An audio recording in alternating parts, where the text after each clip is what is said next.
self-employment in Spain today. It's took about a month with emails going backwards and forwards. I'm sure it would have been much easier if I went into the office. But then again, Gordon's also done it, and he works in the same office, so this took him the same time, so maybe not. How much did it cost? For all the paperwork, just to set it up, 270 euros. That basically, it's all the administration. I just had to give them signatures and they fill in the forms. But also that puts April and the kids on my Autonomo, which means that the whole family has basically got healthcare. It's covered because I'm making contributions to Social Security.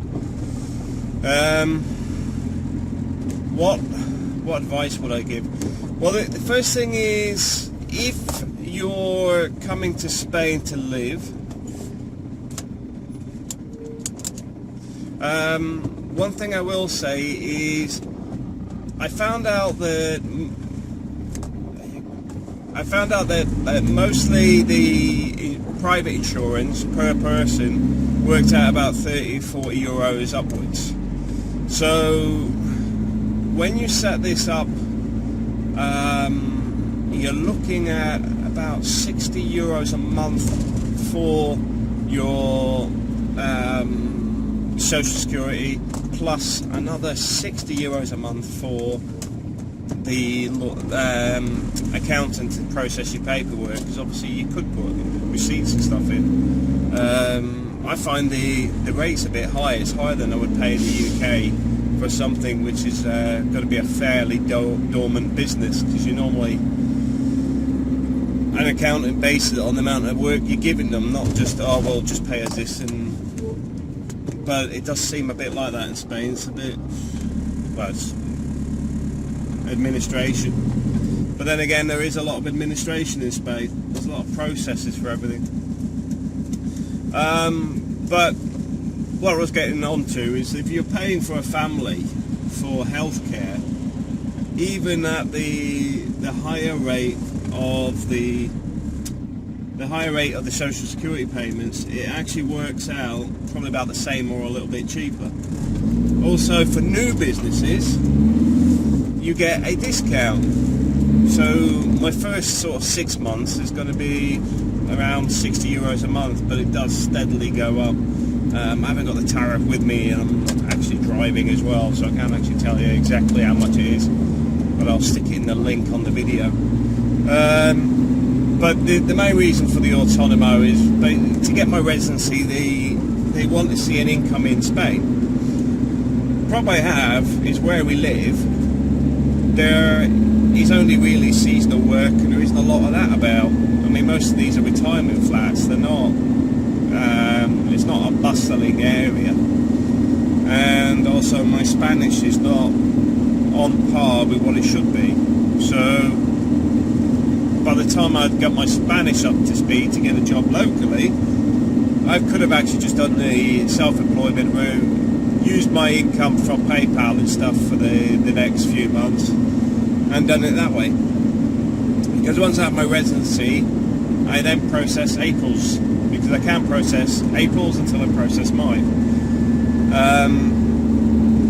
And it does seem that they're making it a little bit harder lately, because all this anti-immigration thing going on throughout Europe. I don't really know why for Spain, because Spain doesn't give you anything anyway. I mean, I'm not taking nothing from the Spanish health system or anything else. Okay, the kids are at school, but it's a legal requirement they go to school, and also I'm paying Social Security anyway, so it's not as if we're taking out the system. In fact, I probably put in the last 18 months, I probably put in 50,000 euros into Spain. I mean, even this van, I paid like 300 euros tax on the van for the transfer with the paperwork. every time I go shopping, it's got tax on it. So it's not as if we're not paying into the system. And from the EU, my income that I earned in the UK was taxed in the UK. So as a EU person, I've actually paid into the system quite a large chunk. Yeah, if I put it into the EU, I've paid into the system £100,000 basically, not just 50,000 euros. So from that point of view, I do think it should be a bit easier to get the family over. But I will say I do recommend getting somebody else to do the Autonomo, because although it's cost me a few €100,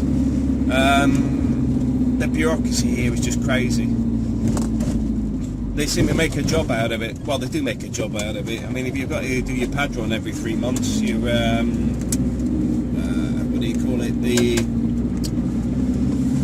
registry. You know, of living in a domicile. If you've got to do it every 3 months, well, every time you need it, because if you buy a car, you need it. If you change some other document, you need it. You register the kids for the school, you need it. You need to register for healthcare, everything seems to last about 3 months. So this constant process. I mean, I can understand it from one point of view. Here we are in a town where I'd say at least 30% of the population is randomly here because they're tourists, and then you've got other people that are listed as being retired here or living here but aren't here, and then you've got people like us which are here.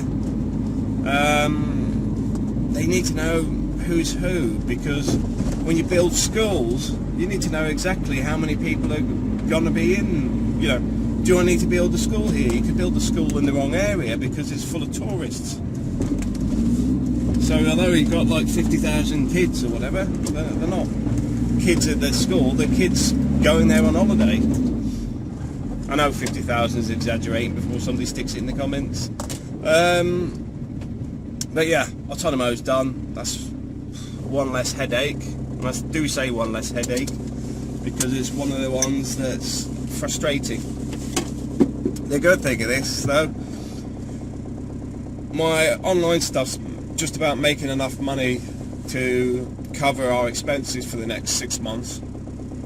I've got about €8,500 in the bank. I've got a bit of money in the UK. So Autonomo is going to cost me about €800 for the next 6 months in total.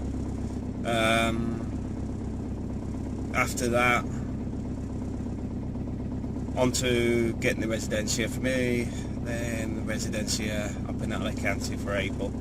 Once I've done that, I think that'll be a good year this year once all the paperwork's done, because it now means we're 100% in Europe, and the next stage is April getting her citizenship after that. But let's not plan that far ahead, because as they say, while man plans, God laughs. Alright, thanks for watching.